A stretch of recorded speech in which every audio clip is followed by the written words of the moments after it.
AITA for despising my mentally handicapped sister?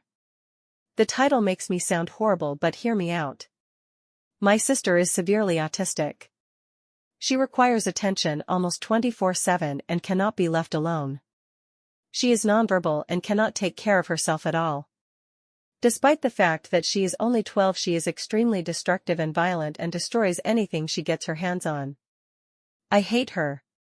That should be wrong to say, but it doesn't feel like it. I was only 6 years old when she was born, and since then I've never solely had my parents' attention. Even since I can remember, the world has revolved around her. I was moved out of my room into the basement at 7 because she needed to be in the room next to my parents. All of my toys as a child were destroyed by her, and my parents simply ignored me when I complained. Even when I was 14 and she destroyed a Mac my school gave me, I was in the wrong. Along with this, I am expected to take care of her and drop everything I do for her. I can never make plans with friend because my parents expect me to be there if they need me to take care of her. Even when I do somehow get time to myself, I am required to leave if they need me. If I do not, then I am punished. The recent example of this is when I went to see the new Spider-Man movie, and was grounded because I turned my phone off in the theater. It seems as if I am nothing more than a slave to them, and anything involving her simply overshadows me. This last week I was chosen to give a speech at a school event. I was so excited, and my parents promised to be there, but they never showed and claimed it was because of my sister. Anytime anything like this happens for me, they are too busy with her. I've held this in for so long, and it finally spilled out today. While talking about colleges with my father, he joked that I should get a degree that pays well so when they're gone I can take care of my sister.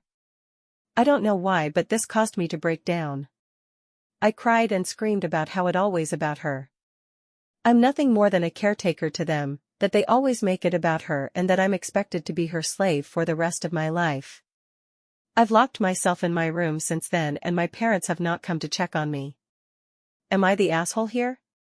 Edit. Wow, thank you for all the support and love that you guys have given me. I never expected this post to reach the popularity it did. Thank you all. After thinking about it for these past hours, you are right that I don't despise my sister. It's not her fault that she was born the way she is. My parents came to talk to me a while after my breakdown, but I was unable to bring myself to talk to them and only cried and asked them to leave. They have made arrangements with my grandfather for me to stay with him for the time being, and am getting ready to go to his house. My parents want to talk to me, but we have decided it's best I leave for now to have some space and time to collect myself. We will be sitting down and talking later this week about this issue. Update: AITA for despising my mentally handicapped sister? I'm back like I said I would be. My original post got a lot of attention, and seeing as you guys seem interested, here's my update. Well, since that day I made the post, I've been staying with my grandfather. The week's been honestly a huge change for me, for better and for worse, but I'll try to run it down. I started by telling my grandpa the story of why I broke down the way I did, and to be honest, he seemed horrified. No one in my family knew my parents were using me as essentially a free care service for my sister. My grandpa told me some things that I don't feel comfortable repeating here, but in essence my sister is supposed to be getting care from a professional, and that my parents were ignoring that. Along with this, I was not supposed to be caring for her at all with her mental state, as apparently she is a danger to herself and others. With everything else I told him, along with stuff like the movie Indecent, he was really mad and told me to not contact my parents without him there. He pretty much told me that he would be meeting with my parents beforehand and that he was going to be there when I sat down with them. It didn't end here either. The rest of the week consisted of other family checking in on me and telling me things my parents hid from me. This included the fact that my parents have been taking money from family to fund a caretaker that doesn't exist. Suffice to say, this week has been rough. But, the upside is that even through all this, my extended family has been giving me more love than I've felt in a while. My grandfather spent this last week making up for the time I've lost, encouraging me to spend time with friends and do things I want to do. My aunts and uncles have also been helping me through the week. Today will be my last time talking to them for a while. After talking with my grandfather and uncle last night, I'm not going back. Later today I'm going there and picking up my stuff and moving in with my grandfather.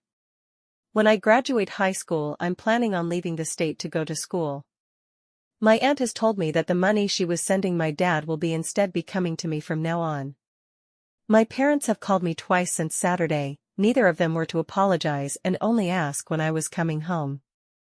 I won't be going back to them. Right now I still feel pretty uneasy about everything, but I feel like that will pass. The rest of my family is showing their support to me and honestly, it feels great. But in the end I lost my parents. Over all of this, I've learned something that I wished I saw earlier. I don't hate my sister. In fact, I love her with all my heart. I should never have projected my hate onto her. That was wrong, and someday I hope to make up for it. But for now I need to leave. Late edit, we just got back from moving my things out of my parents' house. Everything I wanted to take my grandpa and uncle helped move, and it's at my grandpa's house now. I have my birth certificate, social security card, and every other document and record I could think of. My parents were quiet the whole time I was there. Shortly after I arrived, my dad left with my sister and my mom only hovered over us silently as we moved. It took a while, but as we left she broke down and told me she loved me and would miss me. I hugged her and said goodbye, and that was it. Even now I sit here and think if she really meant it. After this whole week of her not saying anything, she waited till the end. I hope she meant it. Right now though, I think I just need to look ahead. Maybe one day me and my parents can reconnect. I hope so.